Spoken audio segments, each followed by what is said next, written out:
નમસ્કાર દર્શક મિત્રો, પાટવી ગુજરાતી ન્યૂઝ ચેનલમાં આપનું હાર્દિક સ્વાગત છે। વિભાગીય પોલીસ અધિકારી અંકલેશ્વરની ટીમે જીઆઈડીસી ખાતેથી વિદેશી દારૂનો જથ્થા સાથે એક ઈસમને ઝડપી પાડ્યો। અંકલેશ્વર જીઆઈડીસી પોલીસ મથકેથી મળતી માહિતી મુજબ નાયબ પોલીસ અધિક્ષક ડો કુશાલ ઓઝા સાહેબનાઓને અંગત બાતમીદાર દ્વારા બાતમી મળી હતી કે જીઆઈડીસી એક્ઝોટિક બંગલોઝ પાસે એક ઈસમ વિદેશી દારૂનો જથ્થો ફોરવ્હીલ ગાડીમાં લઈ પસાર થનાર છે।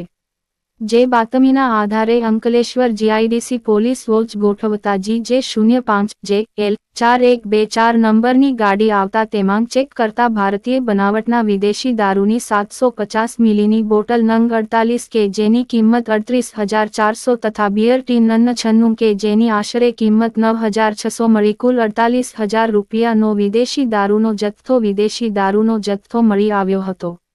પોલીસે ગાડી ચાલક મુકુંદભાઈ શાંતિલાલ વસાવા નાઓની પ્રોહિબિશન એક્ટ મુજબ અટક કરી 48,000નો દારૂનો જથ્થો એક નંગ મોબાઈલ કે જેની આશરે કિંમત 10,000 તેમજ four-wheel Hyundai company i20 four-wheel ગાડી કે જેની આશરે કિંમત 3 લાખ રૂપિયા ગણી 3,58,000નો મુદ્દામાલ કબજે કરી વિજયભાઈ મણીલાલ પટેલ રહે અંકલેશ્વર તેમજ લાલો રહેવાસી માલજીપુરા તાલુકા ઝઘડિયા નાઓને વોન્ટેડ જાહેર કરી વધુ કાયદાકીય તપાસ હાથ ધરી હતી।